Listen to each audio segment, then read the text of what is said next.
In today's hyper-connected world where, capital and technology basically cross oceans at the speed of a click, I want you to think about a really massive counterintuitive reality. It's a reality that honestly most people completely miss. Exactly.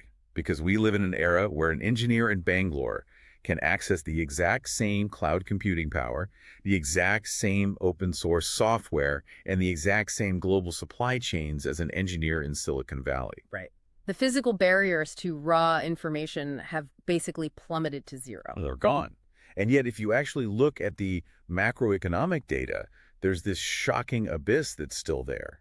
Like, why is the labor productivity of an Indian manufacturing worker still only about 15% of an American worker? 15%, yeah. It's a staggering gap. If globalization was supposed to flatten the world, right? If Yeah. it was supposed to equalize efficiency, why hasn't it? Well, it is arguably the most profound puzzle in modern economics. I mean, it completely shatters our standard mental model of how globalization is supposed to work. Because we just assume tech fixes everything. Right. We naturally assume that because a smartphone or a machine blueprint can be shipped globally in seconds, that operational efficiency should just follow right behind it like a shadow. But it doesn't. It definitively does not. And if you are listening to this right now, you probably work in an environment that relies on this massive, complex web of international trade. Oh, absolutely. We all do. And you might assume the market naturally punishes inefficiency. But as we are going to see today, that assumption is incredibly fragile. Yeah, and that brings us to the core of this deep dive. Our mission today is to unpack an incredibly rigorous, genuinely groundbreaking field experiment. And this was conducted by a really elite team of researchers from Stanford University and the World Bank. Right, led by economists like Nicholas Bloom. And what we are hunting for today is what we call the invisible master of business survival. I love that term, the invisible master. Because this vast productivity gap we just mentioned, it is not about geography. Yeah. It's not about a lack of cash or access to credit. It is about a completely invisible asset that most of the world, frankly, just fundamentally misunderstands. Precisely. And, the stakes of misunderstanding this invisible asset are massive. I mean, traditional mainstream economics has operated for decades on a very specific assumption. Right. It assumes a ruthless Darwinian law of the jungle. It assumes that bad businesses, the ones that waste materials, ignore their workers, and just run inefficiently, will inevitably die. Because the market will just crush them. Exactly. They'll be starved of capital and crushed by leaner competitors. And the good businesses, the ones running tight, optimized ships, will survive and naturally swallow up the market. That's Business 101. But the research we are diving into today provides hardcore empirical proof that in many parts of the developing world, that Darwinian law is completely broken. We're broken. Like, evolution is just stopped. Evolution is stopped. Okay, let's unpack this because I like to compare the modern global economy to a massive, well-equipped commercial kitchen. Okay, I can see where you're going with this. Right now, practically everyone, whether they are in Mumbai, Manchester, or Memphis, has access to the exact same fancy pots, the same high-end stainless steel pans, the exact same raw ingredients. The physical tools of production are universally available. Exactly. But the meals coming out of these kitchens are drastically, wildly different. Very different. One kitchen is serving up Michelin star, flawlessly executed plates, and the other kitchen is literally serving burnt toast and, like, setting the curtains on fire. It's a great analogy. So the central question for you, the listener, is why? What is actually happening inside that second kitchen? To answer that, we have to look directly at the global efficiency illusion. We really have to diagnose the underlying disease here. Right. And they actually measured this, didn't they? They did. To measure this unbridgeable abyss of efficiency you mentioned, the researchers utilized a highly respected baseline diagnostic tool. It's called the Bloom and Van Reenen Management Score. Okay, the BVR score. Yeah, economists usually just call it the BVR score. And it grades core management practices on a very strict scale from 1 to 5. Like a Yelp review for corporate efficiency. Kind of, yeah. A score of 1 means the absolute worst total operational chaos. A score of 5 represents the absolute peak of world-class, Toyota-level lean manufacturing efficiency. And when they applied this 1 to 5 scoring system across global manufacturing, the numbers are just, it's a slap in the face. They are deeply unsettling. When you look at the data, the United States manufacturing average sits at a 3.33 out of 5. Okay, 3.33. But India's national average sits at a 2.69. Okay, hold on. Now, if you were listening to those numbers in your car at the gym right now, you might be thinking, well, 3.33 versus 2.69. That is the difference of what, 0.64? Right, just over half a point. That doesn't sound like a catastrophic world-ending gap. I mean, it sounds like the difference between a B-plus student and a C-minus student. It does sound mild if you only look at the average. But what's fascinating here is the distribution curve. It is not just about the mean. Oh, right. Averages can hide a lot of sins. Exactly. It's about what the researchers identify as the long, thick tail of terrible management. The long, thick tail. I love how academics phrase things. In the United States, the scores are clustered fairly tightly around the middle and upper end. Like, if you are a 1 out of 5 in America, you go bankrupt very quickly. You're out of business in a month. Right. But in India, the distribution graph has this massive thick tail dragging out to the left. There is an enormous cluster of factories scoring at the absolute bottom of the barrel. We're talking ones and twos. We are talking about massive operations that completely lack the most basic fundamental data recording. None at all. None. They have zero goal monitoring. They have absolutely no performance incentives for their floor workers. It is just institutionalized blindness. Okay, wait. I have to push back here. Oh. Because I'm thinking about this from the perspective of a rational business owner in an emerging market. Sure. If I am running a factory in a region where paying my workers is dirt cheap, where labor costs literally pennies on the dollar compared to the West, why on earth would I bother investing in expensive, complex management software or high-paid consultants? That is the logical question to ask. Right, because if a worker makes a mistake and ruins a batch of product, the financial penalty to me is minuscule. I just hire 3 more cheap workers to fix the mistake. Throw bodies at the problem. Yeah. Isn't this so-called terrible management actually just a totally natural, mathematically rational response to the reality of cheap labor? That is a phenomenal pushback. And you have just perfectly articulated the exact defense that mainstream neoclassical economics hid behind for decades. I know that's a standard view. Absolutely. The prevailing academic thought was exactly what you just said. These firms in developing nations aren't badly managed in a vacuum. They are simply acting as rational actors, optimally responding to low wages. It just makes sense. The logic was, why buy a $2,000 machine to sweep the factory floor or pay a manager $50 a day to optimize a workflow when a human being will sweep the floor manually for $2 a day? Exactly. It sounds entirely logical. It sounds like a smart allocation of capital in a low-wage environment. It sounds logical, but the Stanford researchers hypothesized that it was dead wrong. Dead wrong. Completely.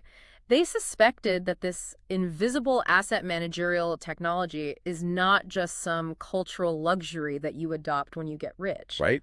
They hypothesized that the lack of management is the absolute root cause of the productivity gap itself. Oh, wow. So it's not a symptom. It is not a side effect of cheap labor. It is the anchor holding the entire economy down.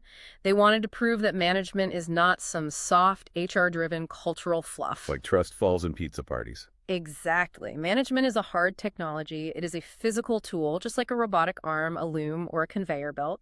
If you don't install the software of management, the hardware of the factory cannot function. But proving that is an absolute nightmare. Yeah. I mean, to actually prove that management is a hard technology that directly dictates financial outcomes, you can't just hand out multiple choice surveys. No, surveys are useless for this. You can't just mail a questionnaire to a CEO in Maharashtra and ask, hey, how well do you run your business? No, because in this context, people either lie to protect their egos, or worse, they are genuinely delusional about their own competence. They think they're doing great. Right. So to prove this wasn't just some ivory tower academic theory, the researchers had to do something totally unprecedented in the history of economics. And this is the part that is just wild to me. They couldn't just observe from the outside. They had to literally buy their way onto the factory floor and force the experiment to happen. Which brings us to the $1 million experiment.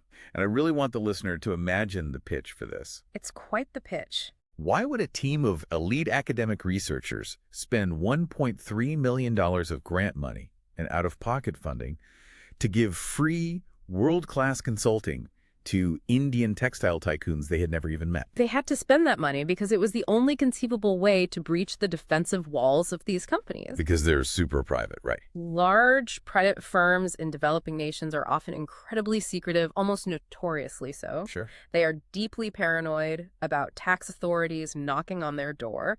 They are terrified of labor regulators finding violations. So they don't want strangers poking around. Exactly. If a couple of Stanford academics just knock on the front gate and say, "Hi, we'd like to closely monitor every aspect of your daily operations for the next year," the owners will slam the gate in their face. I would too, honestly.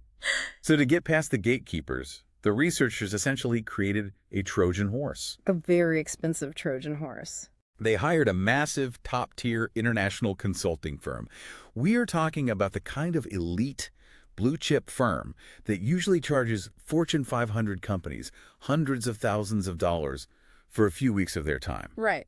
The real deal. And the researchers offered these premium consultants to these Indian factories entirely for free. They needed that overwhelming prestige of an international consulting firm, so the factory owners would actually trust the process and let them in the door. And it worked. It did. They specifically targeted the woven cotton fabric industry in the state of Maharashtra, India. And they successfully recruited a sample size of 17 large, multi-million-dollar firms operating 28 different factories. And I want to be really, really clear to you, the listener, so you can visualize this scale. We're not talking about small mom-and-pop shops here. Not at all. We're not talking about 10 guys working in a garage with a single spinning wheel. No, these are heavy industrial behemoths. The firms in the study have an average of 270 employees. They hold around $13 million in physical assets. They generate over $7 million in sales every single year. That's huge. By Indian standards, these firms represent the absolute top 1% of manufacturing operations. Top 1%. Yes. They are running massive industrial looms 24 hours a day, 7 days a week, churning out fabric that likely ends up in the clothes you and I are wearing right now. So the researchers have their 28 factories.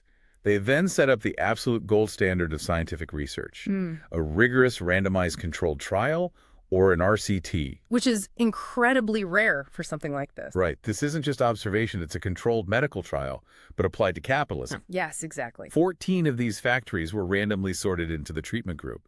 So they were going to get 5 months of intense, on-the-ground, in-your-face, lean management consulting. And another 6 factories were placed in the control group. So they get nothing.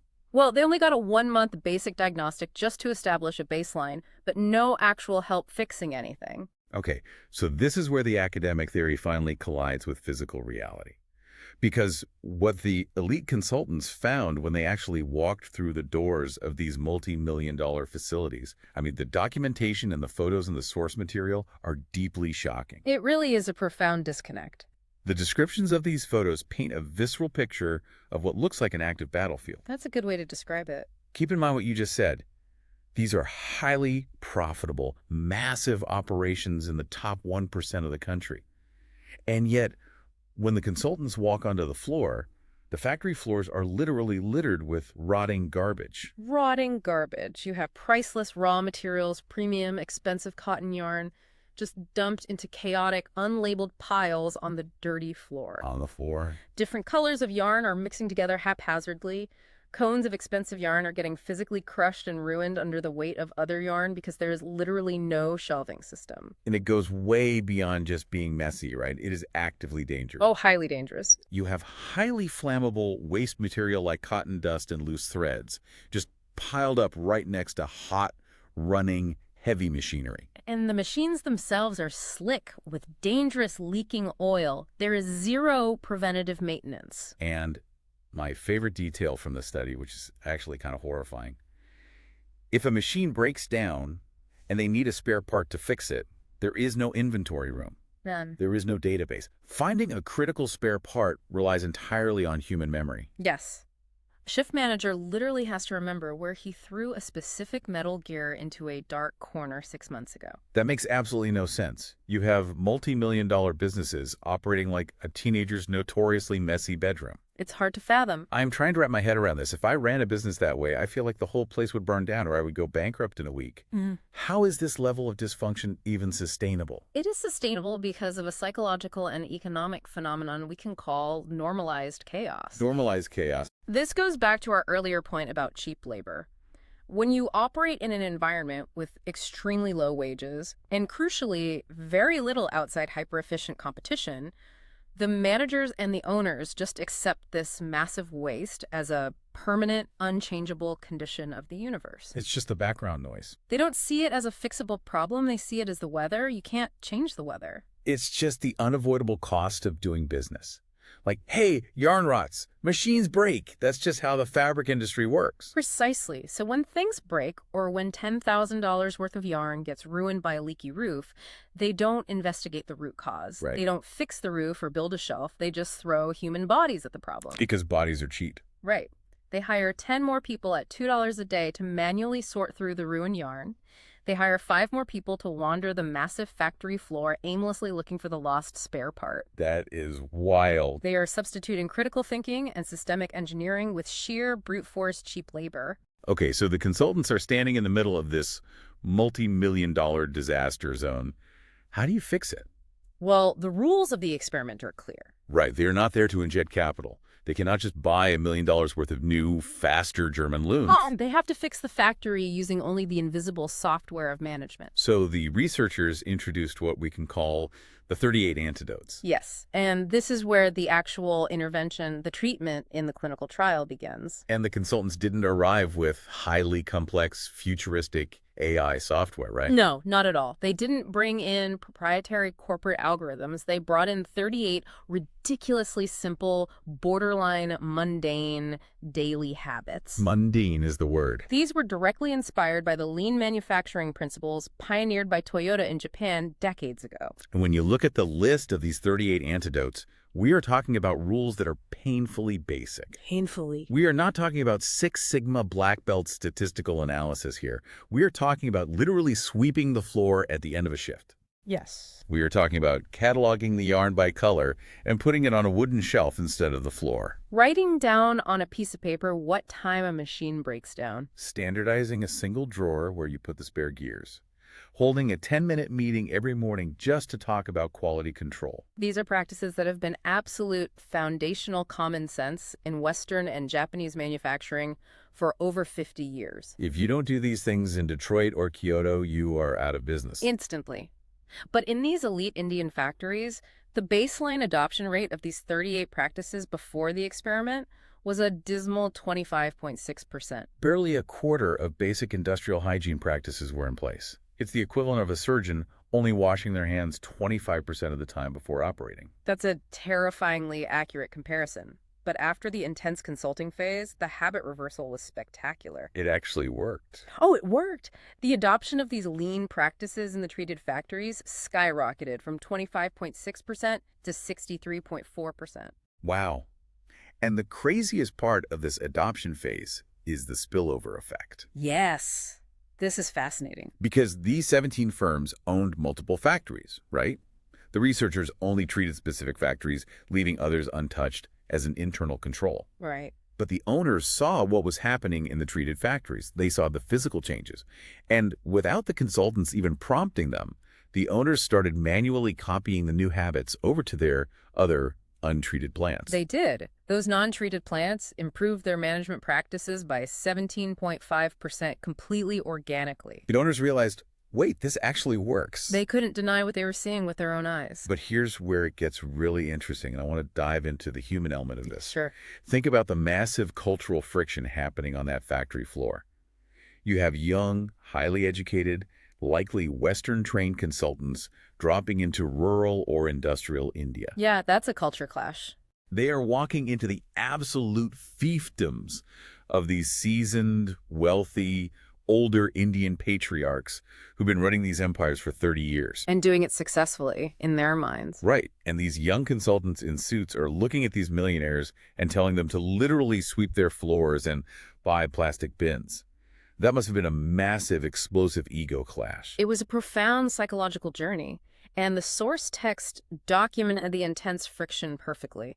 The owners didn't welcome the consultants with open arms. I can't imagine they would. They started out with intense, deeply entrenched skepticism. They looked at these consultants and thought, "You are just academic theorists. You read a book at Stanford. You don't understand the real gritty world of Indian textiles." Our environment is different. Exactly. Your textbook rules won't work here. It's the ultimate defense mechanism, right?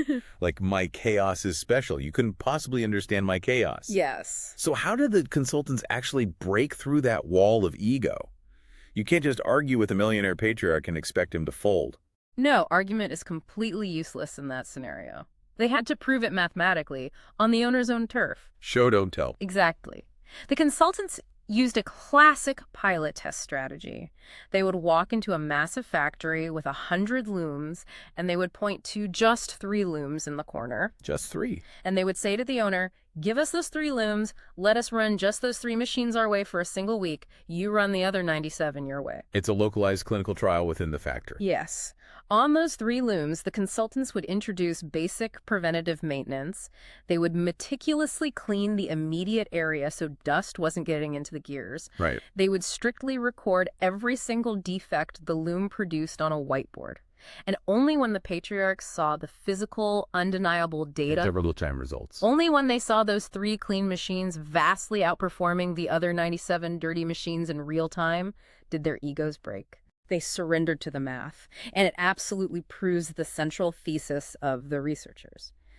Management isn't a soft skill. It isn't a personality trait. It is a highly adoptable, highly visible technology. You can literally watch it work. You can see the gears turning faster. And once those habits took root, the physical reality of the factories began to warp. The researchers documented 3 distinct, mathematically verifiable miracles. Yes, 3 miracles. Let's look at miracle 1, quality. I want to ask you what actually happens on a mechanical level when you force a factory to simply start writing down its mistakes. Well, when you measure a problem, you destroy the illusion that the problem is inevitable. Well, that's good. What you get is a cliff drop in defects. Before the intervention, there was literally no system for recording quality problems. Nothing at all. If a massive industrial loom had a slightly bent needle, it would weave a microscopic flaw into the fabric yard after yard for weeks. The quality checking team at the end of the line would spot the flaw, manually cut the ruined fabric out, and throw it in the trash. But because there was no data loop, they had absolutely no incentive to walk back to the floor and tell the weavers to fix the specific machine. Wait, really? So it was a totally disconnected system? The checkers check, the weavers weave, and the trash can fills up. Exactly. It was just accepted philosophy. Fabric has flaws. The sky is blue. That's life. But the consultants changed that. They introduced a quality defects index. It was nothing more than a simple daily physical log. Just a piece of paper. Suddenly, every single defect was recorded by its specific type, by the shift it occurred on, and by the exact machine that produced it. And what happened? The data shows what the researchers highlight as the week 5 cliff. The week 5 cliff. Right around the 5th week of the intervention, after a month of gathering data and actually discussing it in daily meetings, the defect rate just plunges off a cliff. It just nosedives. Over the course of the experiment, quality defects fell by a staggering 32%. 32%. Yes. And they didn't buy a single new needle or a single new loom. Just the act of writing the flaw down, tracking it back to the source, and talking about it daily eliminated a third of their ruined product. It is a total rejection of that inevitable defects mindset. It completely breaks my brain that something so simple has that much leverage. It shifted the entire culture of the organization from reactive firefighting, where you were just running around repairing broken things after they happen, to proactive engineering. Where you are preventing the fire from starting in the first place. Exactly. Which leads us perfectly to Miracle 2, the invisible blood clot. This is all about inventory, and honestly, this one blows my mind the most out of all of them. It's pretty incredible. These factory owners discovered they were sitting on massive piles of dead money, and they had absolutely no idea. Because they never did comprehensive inventory, they operated in total darkness regarding their own assets. Cold darkness. They're carrying, on average, 4 months' worth of yarn stock. We are talking about hundreds of thousands of dollars tied up in raw materials. That's a ton of capital. And because it wasn't organized, much of it was just rotting in unlabeled piles in the corner of the warehouse, deteriorating in the humidity. It's like finding a winning lottery ticket stuffed inside a pair of unwashed jeans in the bottom of your laundry hamper. Yeah. Like you were technically rich the whole time, you just couldn't access the wealth because your room was a chaotic mess. Right. To use a more biological metaphor, that dead inventory is like a massive blood clot in the company's financial circulatory system. The capital isn't flowing, it's just pooling in a dark corner, starving the rest of the business of oxygen. That is a much more accurate metaphor because capital needs velocity to be useful. Right. The consultants came in and instituted a ruthlessly simple rule. Pull the clot out. Just yank it out. They forced the workers to sort every single spool of yarn, catalog it by exact color and material type, and log it into a centralized computer database. Basic organization. But they went a step further with the truly dead stock, the yarn that had been sitting there for years. What did they do with it? They took small snippets of this dead, forgotten yarn, what the industry calls shade cards, and physically mailed them to the corporate design teams sitting in offices in Mumbai. To the designer. They essentially said, hey, we have $50,000 worth of this specific blue yarn rotting in Terrapur.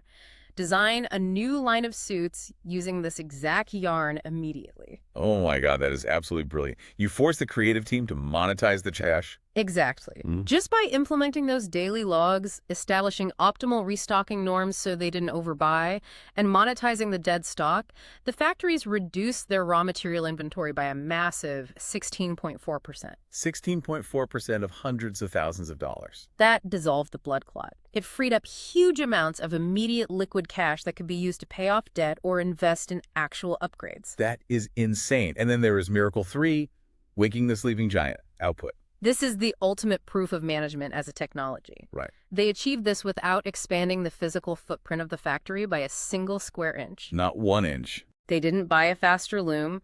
They didn't hire a single extra weaver. They achieved it just by cleaning the floors and maintaining the machines. I want to focus on the mechanics of that because on the surface, it sounds like magic. How exactly does a guy with a broom increase the output of a multi-ton industrial loom? It comes down to eliminating micro-stoppages. Okay, micro-stoppages. When a factory floor is covered in cotton dust, loose threads, and leaking oil, that debris inevitably gets sucked into the moving gears of the loom. Right? The machine jams. It stops for 10 minutes while a worker clears the jam. Makes sense. Furthermore, if the floor is slick with oil, workers can't move quickly between machines without slipping. If tools aren't organized, a worker spends 15 minutes looking for a wrench every time they need to make a slight adjustment. So it's death by 1,000 cuts. Exactly. By cleaning the floor, organizing the tools, and doing preventative maintenance like lubricating the gears before they jam, they eliminated thousands of these invisible micro-stoppages throughout the week. So the machine is just physically running and weaving for more hours out of the day. Yes. And the result, output climbed by 5.4%. And remember, these are not incremental marginal gains. These are structural transformations of the entire business model. Right. By organizing the physical space and recording data, they eliminated the learned helplessness of the workers. The workers finally had the tools to actually do their jobs efficiently. So we have these 3 documented miracles. Quality defects drop by 32%, inventory waste is slashed by 16.4%, and pure output climbs by 5.4%. That's an incredible transformation across the board. But if you are a business owner listening to this, you don't care about percentages. No, you care about the bottom line. You care about dollars. What does sweeping the floor actually look like on a bank statement? Because the financial math, the actual ROI, is the most shocking part of this entire deep dive. It really is. When you translate those percentages into hard currency, we are talking about a jaw-dropping return on investment that defies almost every standard financial model. How does an upfront investment of less than $3,000 generate a pure bottom-line annual profit explosion of nearly $240,000? It sounds impossible. Walk me through the math. Let's break down the hard math from the study's financial analysis. Okay. First, look at the quality improvements. The massive reduction in wasted, defective fabric, combined with the reduction in the sheer manpower needed to manually inspect and cut out those mistakes. Right. That saved the median factory in the study roughly $96,000 a year in pure waste reduction. 96 grand just from not making mistakes. Second, the 5.4% bump in output. Because the factory is now weaving and selling significantly more fabric using the exact same fixed costs, the same rent, the same electricity, the same labor pool. It's pure profit. That extra fabric is pure margin. That added $121,000 in net profit. Wow. And finally, the massive reduction in inventory freed up capital, saving them tens of thousands of dollars in carrying costs and interest payments. Because they're not taking out loans to buy yarn they don't need. Exactly. When you sum it all up, the median factory increased its annual profitability by roughly $238,000. That is almost $250,000 in pure new profit generated every single year. Yes. And the total cost to implement all of this, the price tag for the software upgrade. Under $3,000. What did they even spend the $3 grand on? We know they didn't buy heavy machinery. It was incredibly, almost laughably basic. Okay, let's hear the itemized receipt. They spent about $35 on extra labor to have workers physically sort and organize the chaotic stockrooms. $35? They spent $200 buying simple plastic whiteboards to display the daily defect metrics on the factory floor. Whiteboards. They spent $200 buying basic wooden shelving to hold the yarn so it wasn't on the floor. They allocated $1,000 to fund a small financial reward system for the workers who hit their new quality targets. A bonus pool. And they spent about $1,000 to buy a few basic secondhand desktop computers to actually track the daily data in an Excel spreadsheet. That is insane. If you told any Wall Street private equity investor that they could get an 8,000% ROI in year one just by buying some plastic whiteboards, a used Dell computer, and telling their employees to sweep the floor, they wouldn't believe you. They would call security, they would laugh you out of the room as a scam artist. Yeah. It sounds entirely too good to be true. If we connect this to the bigger picture, this data totally obliterates the cynical myth that management is just business school talk or corporate buzzwords. Well, the data from the Stanford study provides the hardest, most objective economic proof ever recorded. It proves definitively that management is a hard technology. It directly, mathematically dictates the production function of a firm. Right. To measure this, economists use a metric called total factor productivity, or TFP. Okay, I have heard TFP thrown around in dense economic articles, but what is it really? Why is it so important? TFP is essentially the holy grail of economic measurement. It measures how efficiently a system converts raw inputs into finished outputs. Okay. If you add more workers or buy more machines, your output goes up, but your TFP doesn't necessarily change because you just added more inputs. Right, you're just scaling up the same system. TFP measures the dark matter of efficiency, how much smarter you are using what you already have. And the study found that upgrading the management practices caused the overall total factor productivity of these factories to jump by a massive 11%. An 11% TFP jump. If an entire national economy experienced an 11% TFP jump, it would change the geopolitical balance of the world. It absolutely would. But here is where the story pivots. Upgrading the software of the factory, introducing these new habits, these data logs, these whiteboards, it had a wildly unintended, highly disruptive consequence on the actual human beings running the place. It did. It forced a massive structural shift in power. This brings us to what we can call the delegation paradox. And it strikes at the heart of how businesses and emerging markets operate. Let me set this up for the listener because it's so weird. Before the experiment, the researchers noted something baffling. Why in the world did the CEO and owner of a massive, multi-million-dollar textile empire insist on personally reviewing and signing off on the purchase of a $250 spare gear for a loom? It seems like a terrible use of his time. He is a millionaire. Why is he micromanaging a $250 invoice?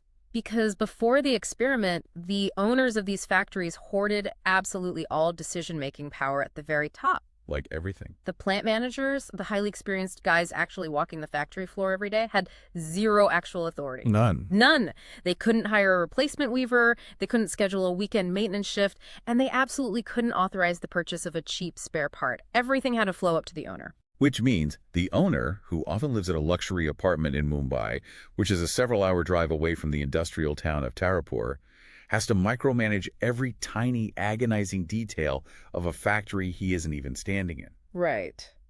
But why?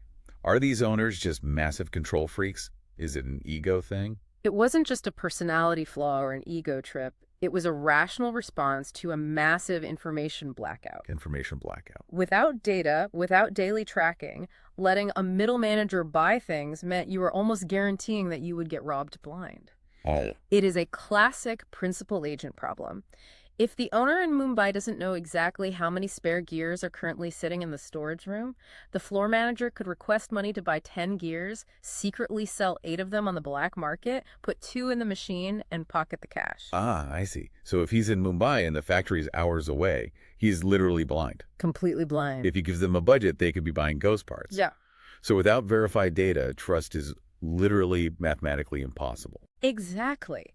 The extreme centralization of power was a symptom of extreme information asymmetry. That makes perfect sense. But the consulting intervention changed everything. The new data dashboards created complete information symmetry. The spreadsheets. Suddenly, the owner sitting in Mumbai gets an automated email report every single morning.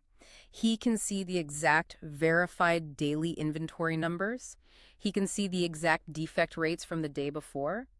He can see the exact output per machine. So the plastic whiteboards and the Excel sheets essentially acted as a truth serum. A truth serum, yes. The owner didn't suddenly have to trust the manager's moral character. He just had to trust the math.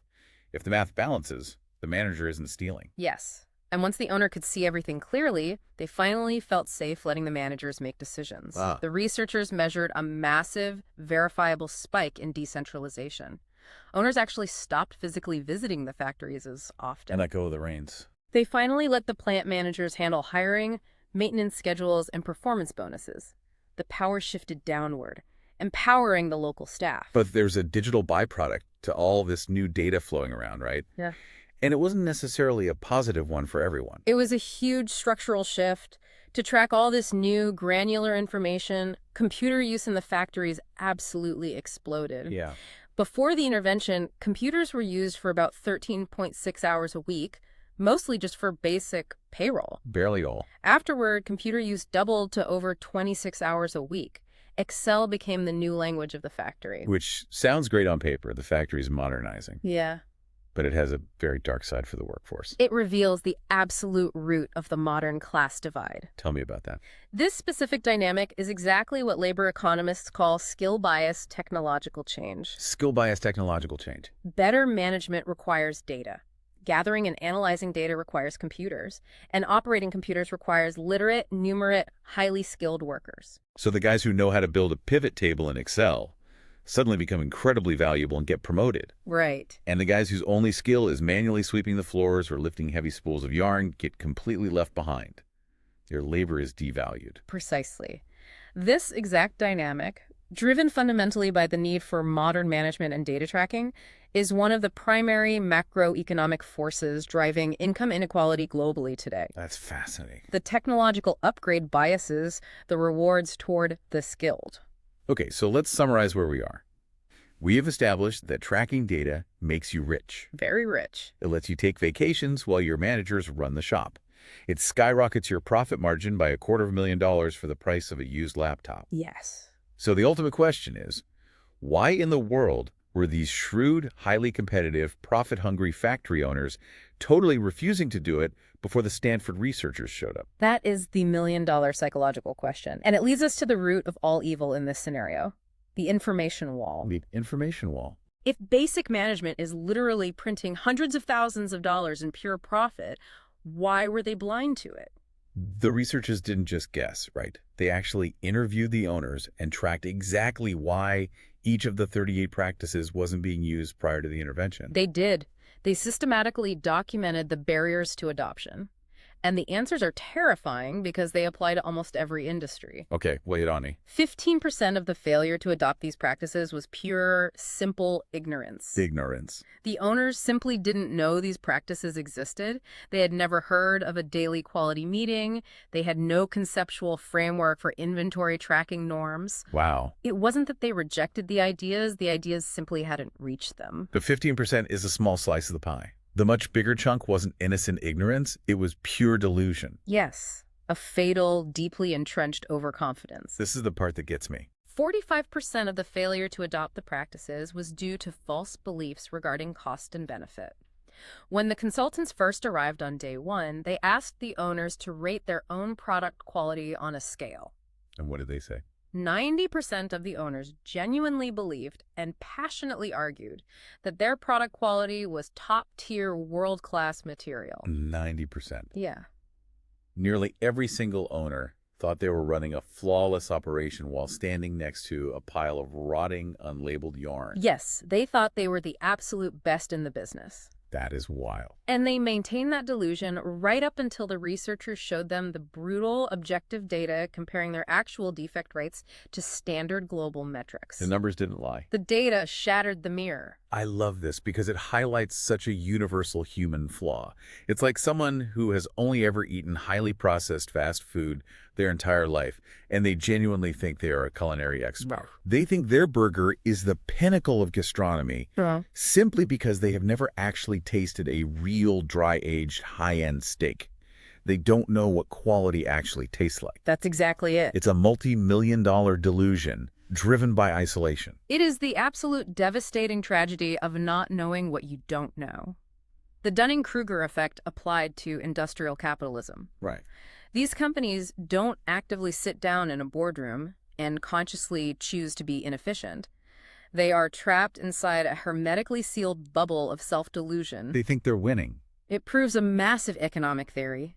Information, just the simple awareness that a better, more efficient way to do things actually exists, is arguably the most valuable, scarce currency in the global economy. So they didn't know they were failing. Okay, I accept the psychology. But wait, we have to zoom out here. Okay. We live in a global capitalist system.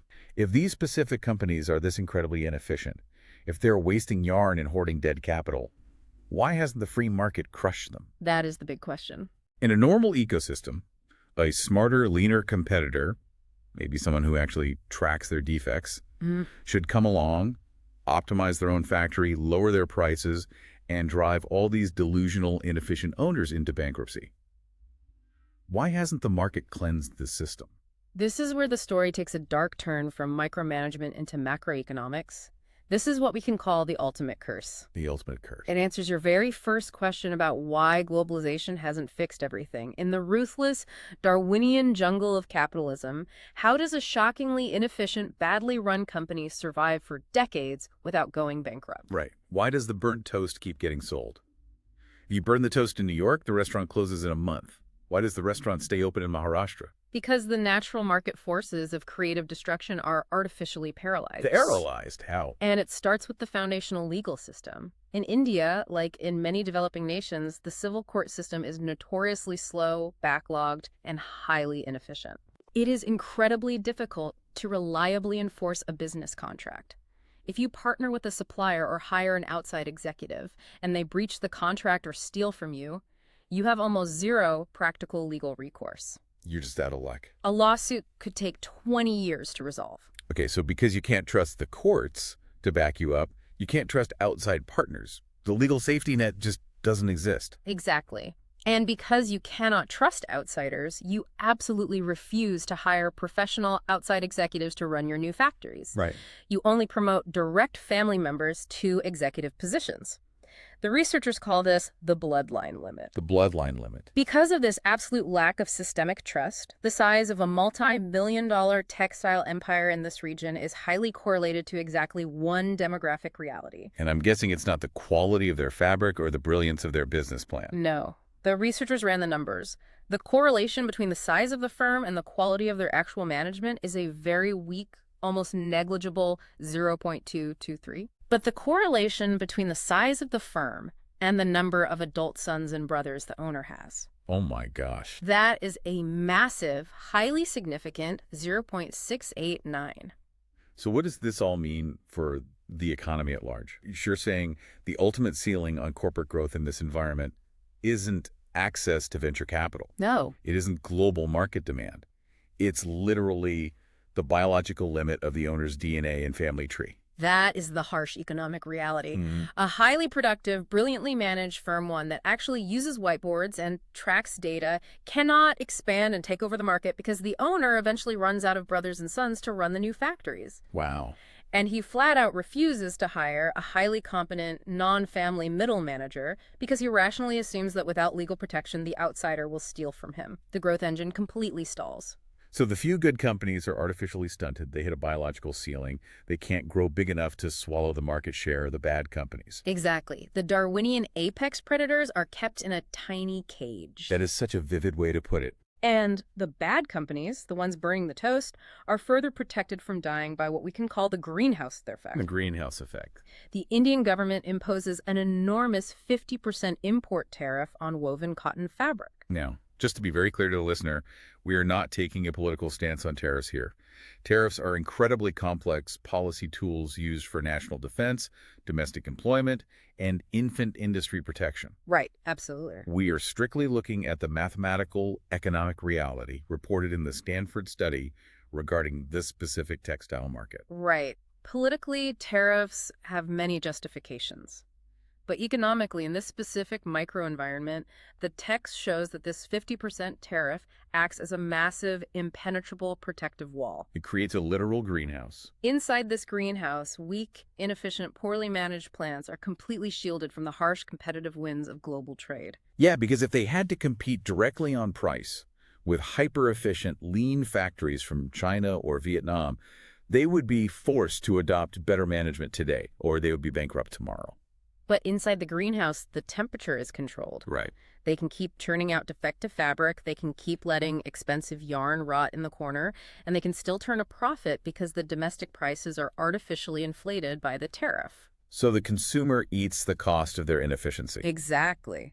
Because the good companies are blocked from growing by the bloodline limit, and foreign competition is blocked by the tariff wall, corporate mediocrity becomes completely immortalized. Immortalized mediocrity. Bad management isn't punished by death.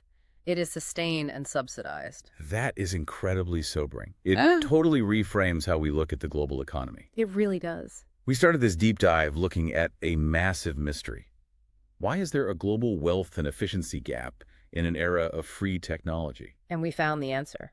And we discovered that the secret master of business survival isn't geography. It isn't access to liquid cash. It is the invisible software of human habits. Yes. It is the discipline of data tracking. It is the architecture of trust. It is the sheer willingness to swallow your ego, sweep the floor, and look objectively at your own mistakes written on a $20 whiteboard. Beautifully summarized. And that brings us to a final lingering thought. Okay, let's hear it. We've spent this entire deep dive looking at textile factories in India. We've looked at their rotting yarn, their messy floors, and their deeply held delusions. Yeah. But I want you, the listener, to look at your own life right now. Look at your own team, your own startup, or your own massive corporation. That's a great point. Turn the mirror around. What rotting yarn are you ignoring in your professional life right now because you simply refuse to measure it? Oh, man. Are you limiting your own growth because you rely entirely on a tight, comfortable circle of family or friends, rather than doing the hard work of building robust, data-driven systems of trust? The invisible master dictates your success too. The only question is, are you willing to finally look at the data? That is a phenomenal, slightly terrifying question to leave off on. Thank you so much for joining us on this deep dive. The world is infinitely fascinating once you know exactly where to look. Until next time.